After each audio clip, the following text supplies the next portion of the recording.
একটু আগে যাবো না আর ভালো লাগবে। ও আচ্ছা তুমি বলতে লিখো দিদি একটু একটু একটু লাস্ট এক নাম্বার হচ্ছে নাম্বার অফ এনিম্যাল। তাহলে এনিম্যাল মানে ছাগল কয়টা? 4টা। তাহলে এক নাম্বার কি দেব? 4টা। এবারে দুই নাম্বারটা বলতেছে ইজ রিকভারিং ইনকাম সোর্স। তো ছাগলের ক্ষেত্রে কি আছে? ছাগলের ক্ষেত্রে কি মানে এটা না কিছু আছে মানে এটা কিছু নাই। এটা নাই মানে কিছু নাই। তাহলে বলছে ইপিএস তাহলে ইএস হবে না নো হবে? নো হইব। তাহলে এটা নো এমবিকে দাও এমবিকে দাও most product being sold E don't know হইব। ঠিক আছে তাহলে ডিস্ট্রিক্টে গিয়ে টাইম একটা দেওয়া অবধি একটা দুইটা তিনটা চারটা পাঁচটা 6 নাম্বার অবধি নো হইব। 7 নাম্বার না নাম্বার 6 নাম্বার অবধি নো হইব। ঠিক আছে এখন কি দেখাচ্ছে 7 number income of sale of animal. তাহলে বড় ছাগল কয়টা বেচছে? একটা বেচছে। ঠিক আছে বড় ছাগল একটা বেচছে তাহলে কত টাকা বেচছে? কত টাকা দাম? 6000।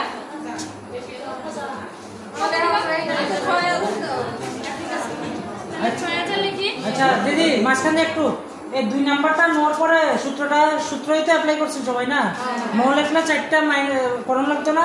ঠিক আছে 6000 দিদি 6000টা আরেকটা জিরো হয়েছে না।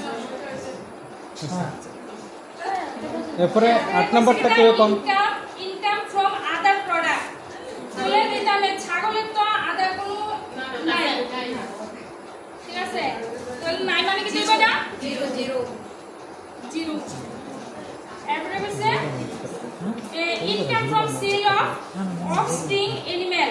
ইফ ইয়েস অফস্প্রিং মানে ছোট বাচ্চা। তাহলে ছোট বাচ্চা দিছে নি? কয়টা দিছে? দুইটা। এটা ইয়েস বলে ছোট বাচ্চা ইয়েস করছে তাহলে ছোট বাচ্চা কয়টা বেচছে তো?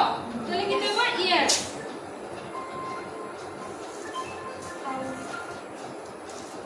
এরপরে কইছে প্রোডাক্ট ইউনিট। তাহলে ছাগলের আমরা কি জানি না দুধ তাহলে মিল আরে জানে লিটার হইব তাহলে দুধ ছাড়া অন্য কিছু হলে কি থাকবে কোনটা? কাউন্ট। এরপরে হচ্ছে total number of unit sold. তাহলে কয়টা ছাগল বেচছে? দুইটা। এরপরে দেয়া কইছে sale price per unit. Per unit মানে একটা ছাগল কত টাকা করে বেচছে? 3000 টাকা। এরপরে কইছে total income from sale of offspring animals. তাহলে একটা ছাগল 3000 টাকা হইলে দুইটা ছাগল কত টাকা হইব? 6000 টাকা। এরপরে গ্রস ইনকাম 12,000 গ্রস ইনকাম সাইডে দিয়ে আগে গ্রাফ করে নাও। ঠিক আছে